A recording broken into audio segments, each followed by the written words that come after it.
Well बाबा लोग कैसे हो।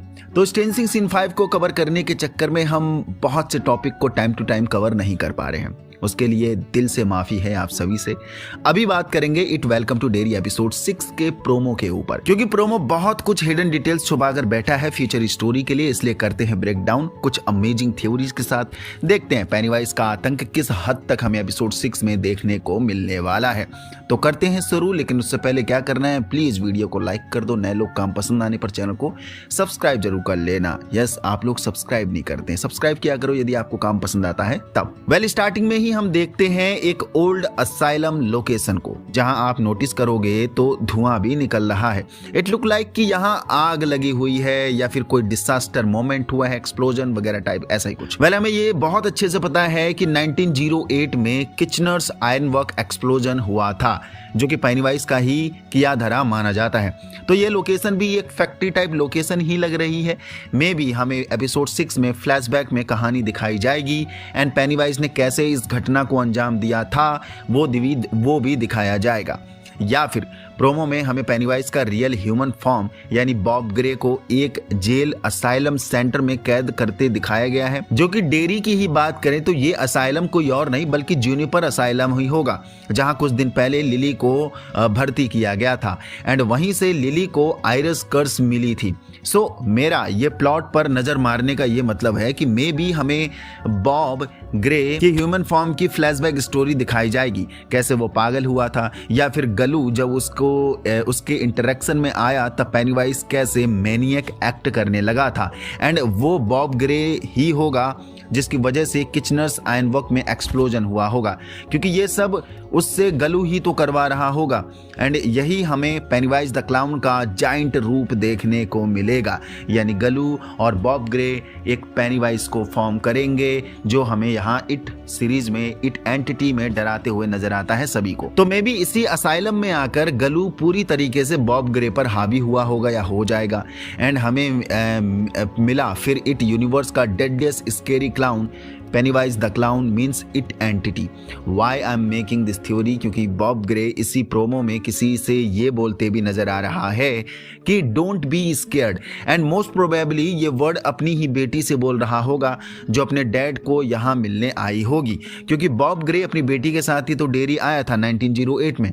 नाउ एक थ्योरी और यहाँ वर्क कर रही है, मे बी बॉब ग्रे गलू के दबाव में आकर इट एंटिटी में तो कन्वर्ट नहीं हुआ था कहीं, मीन्स गलू ने थ्रेट किया होगा उसकी बेटी को उसके बेटी के नाम पर, तब बॉब ग्रे ने गलू की बात मान ली होगी अपनी बेटी को बचाने के लिए एंड पेनीवाइज द क्लाउन को गलू के हाथ दे दिया होगा, यानी खुद के अपने पेनीवाइज क्लाउन को। And from this point iris Juniper asylum में ही ज़्यादा वक्त बिता रही होगी एंड वो यही काम करने लग गई होगी फिर इसके बाद वाले मोमेंट के बाद, जो कि हमें आयरिस यहाँ लिली के टाइम पर एक नर्स के रूप में दिखी थी। सो जूनिपर असाइलम बॉब ग्रे की मौत में कहीं ना कहीं इन्वॉल्व हो सकता है, दैट्स वाई आयरिस यहाँ काम कर रही होगी किसी मकसद में, मे बी अगर हम आयरिस कर्स को स्टिल बॉब ग्रे उर्फ पेनीवाइज की बेटी मान रहे हैं तब। बट हमें इस प्रोमो में एक क्लाउन देखने को भी मिला है जो कि लेडी क्लाउन है एंड स्टार्टिंग से ही हमें एक लेडी क्लाउन इंट्रोड्यूस करी जा रही है जो हमें सर्कस में भी देखने को मिली थी और हम इसे पेनीवाइज की बेटी ही मान लिए थे। सेम इसी प्रोमो में ये लेडी देखने को मिल रही है, जो कि स्टिल शक हमारा आयरिस कर्स पर ही जा रहा है कि ये वही हो सकती है। बाकी अगर आयरिस ही लेडी क्लाउन है तो इसका क्या पर्पस है, क्या गलू ने इसे भी करप्ट कर रखा है अपने काले मंसूबों को पूरा करने के लिए, वो देखेंगे आगे। बाकी हमें डिक हैलोरन देखने को मिल रहा है जो सेम अभी भी उसी मेंटल ट्रॉमा में दिख रहा है जब वो सीवर्स में डूबने के बाद हेड पेन में देखने को मिला था, उसी ट्रॉमा में देखने को मिला था फ्लैशबैक मेमोरी में से। देखो एपिसोड 5 में हमें ये पता चला कि डिक को उसका ग्रैंडपा परेशान करता था, बल्कि ग्रैंडमा से तो वो बहुत क्लोज था। उसका ग्रैंडपा उस ब्लैक बॉक्स को खोलने पर काफी उतावला था, जो डिक को टॉर्चर भी किया करता था जो हमने देखा। सो मे बी डिक को अभी और भी फ्लैशबैक आते दिखेंगे हम सभी को उसके थ्रू, जिससे हमें डिक की प्रीवियस लाइफ के बारे में पता लगेगा आखिर डिक को ये पावर कहाँ से और कैसे मिली है, जिसकी मदद से वो किसी की भी दिमाग में घुसकर कुछ भी पता लगा सकता है, जो हमने देखा था पिछले एपिसोड्स में। टेनियल के दिमाग में घुसकर उसने गलू का पता लगाया था उसे कंट्रोल करने का। ऑल्सो इस एपिसोड में शायद एपिसोड 6 में शायद ये भी खुलासा हो जाएगा कि कैसे डिक की पावर गलू से कनेक्ट होगी या कनेक्टेड होगी। एंड मे बी यहाँ ये भी रिवील हो सकता है कि गलू के खिलाफ डिक अपनी पावर कैसे इस्तेमाल कर सकता है। बाकी हमें प्रोमो के एक सीन में लिली उस ग्लास वेपन को अपने दोस्तों को दिखाते दिख रही है। यस, मैंने कहा था ना कि लिली शांत नहीं बैठेगी अब, क्योंकि लिली को गलू की कमजोरी के बारे में पता चल चुका है। गलू उर्फ पेनीवाइज इस ग्लास वेपन से डरता है, जो कि लिली ने अपनी आंखों से देखा भी है, जो कि लिली अगले ही सेंटेंस में ये बोलते हुए नजर आ रही है कि हम इसे उसके खिलाफ इस्तेमाल कर सकते हैं। एंड डेफिनेटली वो गलू के खिलाफ ही इस्तेमाल करने की बात कर रही है लिली। सो यस, हमारी किड गैंग एक बार फिर सीवर्स में जाते दिख सकती है एपिसोड 6 में एक बार के लिए। बाकी हैंक ग्रोगन को वांटेड का खिताब मिल चुका है, जिसको हंट करने के लिए बॉवर्स एंड कुछ वाइट पीपल यानी उसी के दोस्त एक गैंग बनाकर ब्लैक्स की छोटी मोटी सेलिब्रेशन सेरेमनी को हंट करते दिखाया जा रहा है या करने जा रहे हैं, क्योंकि इस डांस पार्टी में सिर्फ ब्लैक कम्युनिटी के लोग ही दिख रहे हैं। एंड यहाँ या तो बावर्स एंड उसकी गैंग जानबूझकर हैंक के क्रिमिनल रिकॉर्ड का सहारा लेकर इन्हें मारेंगे यानी इन मासूम लोगों को, या फिर ये सही में एक सर्च पार्टी लेकर आएंगे यहाँ एंड सिर्फ हैंक ग्रोगन को ढूंढेंगे।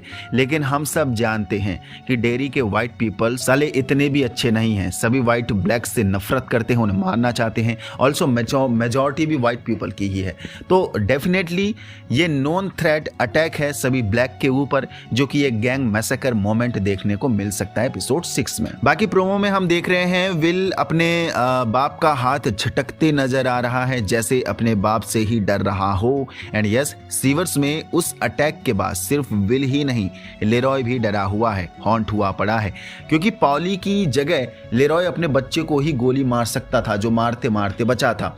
ऑल्सो मे बी इस मोमेंट पर शायद पेनीवाइज ने, यानी जो प्रोमो का मोमेंट देखने को मिल रहा है ये हाथ झटकना वाला, एक बार के लिए पेनीवाइज ने फिर विल को हॉन्ट किया होगा उसी के बाप के फेस में आकर, जैसे उसने नदी में किया था। एंड अब सीवर्स वाला जो एक्सपीरियंस विल के दिमाग में पहले ही भरा हुआ है गोली चलाने वाला, उस पे ही। एंड जब लेरॉय आया होगा चेक करने के लिए, जब विल यहाँ पर चीखिया चिल्लाया होगा, तब विल डर के कंफ्यूजन में अपने बाप से दूर जाता दिख रहा होगा, क्योंकि वो पेनीवाइज की ट्रिक से पहले ही हॉन्टेड है। तो देखते हैं एपिसोड 6 क्या मार्वलस स्टोरी एंड सीक्रेट्स छुपाकर बैठा है हम सभी के लिए। यहाँ तक पहुंच गए तो सबको वीडियो पसंद आई, पसंद है तो लाइक कर दीजिए, नए हो तो चैनल को सब्सक्राइब कर दीजिए। ये था एपिसोड 6 के लिए promo teaser breakdown in detail. कैसी लगी थ्योरी जरूर बताना नीचे कमेंट बॉक्स पर, आपकी तरफ से क्या कहानी हो सकती है।